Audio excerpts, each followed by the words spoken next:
Et on poursuit nos entretiens à l'occasion de cette édition spéciale de Smart Bourse depuis la convention Patrimonia qui se tient à Lyon cette semaine. Smart Bourse qui intègre de plus en plus l'univers des actifs privés. Et nous en parlons avec Yves Desjardins, le responsable Europe de l'Ouest de Schroders. Bonjour Yves. Bonjour. Merci beaucoup d'être avec nous. Oui, ça fait quelques années qu'on observe tous la vague montante de démocratisation des actifs privés. Vous nous direz où on en est de cette vague, mais vous le dites vous-même, c'est aussi un sujet qui n'est pas sans risque de réputation pour l'industrie de l'asset management au sens large. Attention, comme vous dites, à ne pas céder à une tentation trop court-termiste, d'une offre qui serait bâclée, qui ne se ferait pas forcément dans l'intérêt du client final. Qu'est-ce que vous voulez dire par là, Yves ? Alors, je veux dire qu'aujourd'hui, il y a une énorme attente, il y a une énorme envie, il y a une pression de l'État, du secteur public. Réglementaire. Qui a besoin, avec la loi Industrie Verte, qui a besoin de trouver des relais de financement pour ce qu'on appelle l'économie réelle. Donc ça, c'est plutôt une bonne chose. Il y a dans le même temps des pressions sur les marges chez les asset managers, sur les actifs cotés. Et donc, on voit bien, et on en est conscient, que les actifs réels peuvent être une solution pour se diversifier, certes en clientèle, mais aussi pour rétablir un petit peu les marges. Rétablir un petit peu les marges, oui, c'est ce qu'on fait chez Schroders, je pourrais en reparler.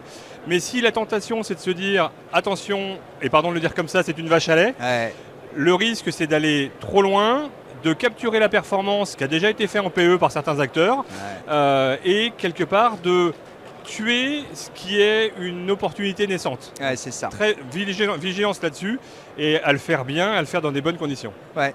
Comment on s'assure ? Alors, on parle d'alignement d'intérêt, skin in the game. Comment est-ce qu'on s'assure d'un bon alignement d'intérêt quand on s'adresse à des clients non professionnels ? On parle des particuliers, mais ce sont des clients non professionnels, comme vous dites, Yves. Complètement. Et même si généralement on va passer par l'intermédiation de CGP, d'assureurs vie, de distributeurs, mais oui, ils sont non professionnels. Et l'alignement, pour moi, il répond à un principe de base.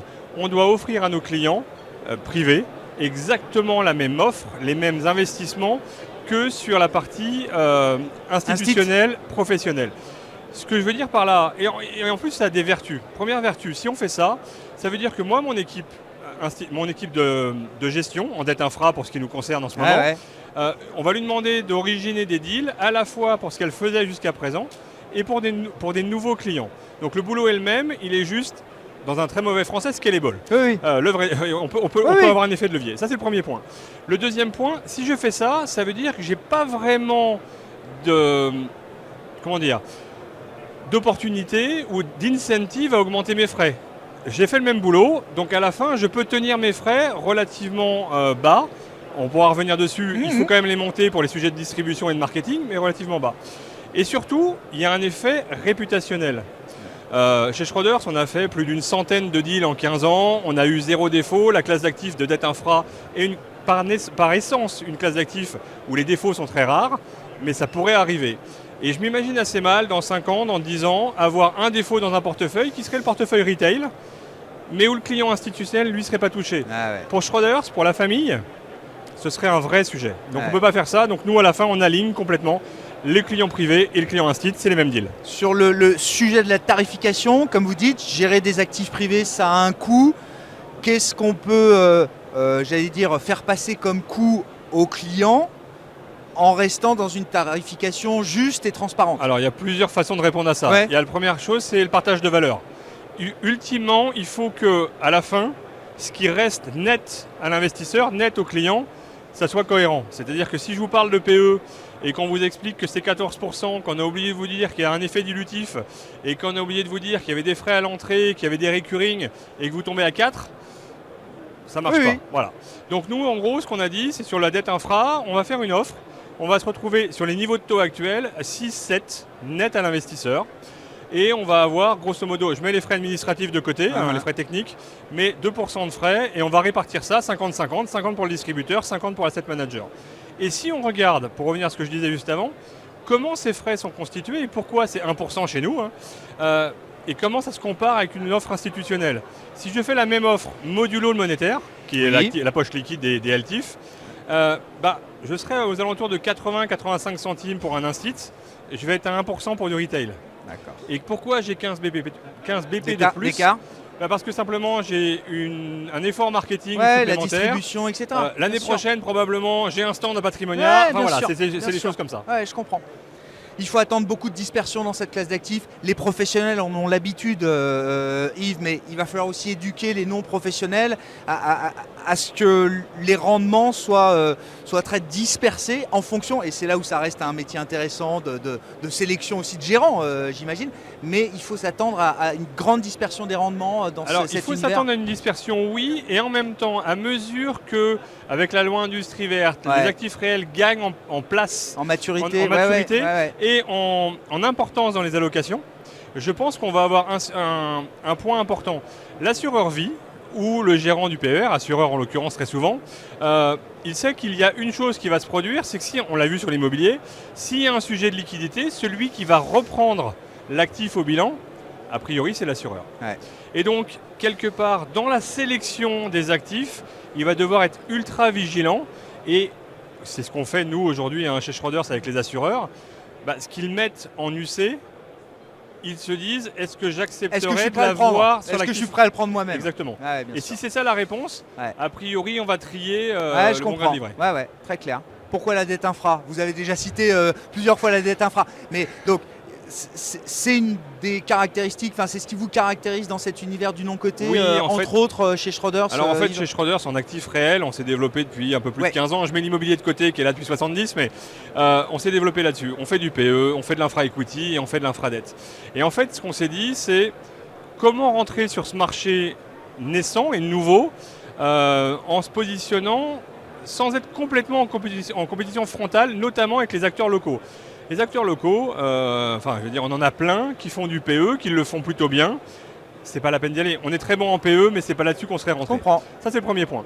Le deuxième point, c'est on va dire à des clients particuliers de rentrer sur des actifs non cotés avec une absence de liquidité ou une liquidité partielle sur le LTIF et avec une acceptation du risque différente. Et en fait, pourquoi la dette infra ? En fait, la dette infra, quand vous regardez historiquement, c'est entre ce que vous regardez en termes de niveau de risque, de rating, c'est entre 0,5 et 1% de taux de défaut historique. Même s'il y a un défaut, vous avez un actif réel derrière, donc vous avez du recovery. Bien sûr. Et surtout, il y a un point super important. Si je compare avec la dette privée, j'ai rien contre la dette privée du tout. Il en faut en portefeuille en diversification. Mais en dette privée, vous avez à peu près le même niveau de défaut, un peu plus, mais c'est assez comparable.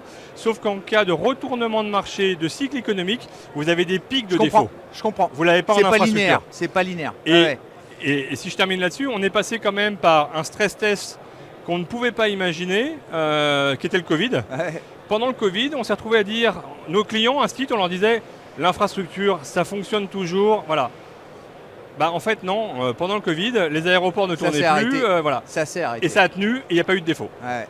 Et donc la dette infra, c'est la meilleure porte d'entrée, le meilleur couple rendement-risque pour un client privé qui veut se confronter à cet univers des actifs privés, justement, Alors, Yves. Je suis par essence biaisé, parce que c'est ce qu'on a construit depuis 2015 chez Schroders. On a fait plus de 6 milliards, on a 30 personnes à Paris. Donc la réponse courte est oui. Mais si j'essaye de faire abstraction de ce côté auto-centré, oui, la réponse est oui. C'est-à-dire qu'on va amener des clients, leur expliquer qu'il y a une prime d'illiquidité, qu'il faut accepter, et ça c'est hyper important, même si c'est LTIF, c'est pas liquidable demain matin. Non, il faut expliquer que c'est un tunnel quand même. C'est un tunnel, on a quand même un horizon. La grosse différence, c'est qu'en cas de crise de marché, dans le scénario du pire, quand vous faites de l'immobilier et du PE, et encore une fois, j'ai rien contre ça, quand vous voulez en sortir, il faut vendre. Et vous vendrez à un prix décoté ou quand le marché redémarrera. Quand vous faites de la dette, sauf défaut, vous n'avez pas à vendre, c'est remboursé. Et vous privilégiez des infrastructures déjà existantes, ça dérisque aussi les portefeuilles. On a plutôt une approche qu'on appelle brownfield, greenfield, brownfield, greenfield en développement, brownfield déjà opérant. On fait parfois entre les deux, c'est-à-dire que vous pouvez financer, imaginons, même si ce n'est pas très vert, une autoroute qui doit s'élargir, l'actif est opérant. vous avez déjà 2 voies, vous êtes en train de faire la 3e, donc vous avez de la sécurité. Donc oui, plutôt brownfield, plutôt sur des technologies matures. Et par exemple, un autre exemple, si on fait des data centers, chez nous les data centers c'est de l'infrastructure, c'est pas de l'immobilier. Bien sûr. Ça peut se discuter. Oui, ça peut être de la logistique. Ça peut se discuter. Okay. Nous on va faire ce qu'on appelle des hyperscalers, c'est-à-dire des gros actifs. D'accord. Et pourquoi? Parce qu'en fait vous avez des gens comme les GAFA, les Amazon, les Google et autres, qui vont prendre ces actifs-là, même vides, pour acheter de la capacité, qui vont avoir cette capacité à payer et avoir de la récurrence sur les revenus. Ouais. Sur un fonds de dette infra chez vous, quel type d'espérance, de rendement est-ce qu'on peut avoir, Yves? Ça va dépendre du niveau de risque qu'on essaie de prendre. Ouais. Si on est sur de la dette senior, c'est pas ce qu'on va faire pour les clients privés. On est sur un spread de l'ordre de 200 points de base, donc de 2%. Si on fait de la dette junior, on est plutôt sur 400-500. Et si on est de spread toujours. Et si on fait du high yield, on est aujourd'hui entre 700 et 900. Nous, ce qu'on a décidé pour les clients particuliers, c'est de faire une combinaison entre ce qu'on appelle la junior et le high yield. À la fin, c'est le sub-investment grade pour faire simple. Et on va générer à peu près 8,5-9 brut. Si je retranche les 2% dont je parlais tout à l'heure, on va se retrouver sur du 6, 6,5, 7 en fonction. Voilà. En fonction des niveaux de taux actuels, ça fonctionne. Merci beaucoup Yves. Avec Yves Desjardins qui Merci est venu beaucoup. Évoquer pour nous le sujet des actifs non cotés avec ce focus autour de la dette infrastructure. Yves Desjardins, le responsable Europe de l'Ouest de Schroders, avec nous pour cette édition spéciale de Smart Bourse depuis Patrimonia à Lyon. Merci.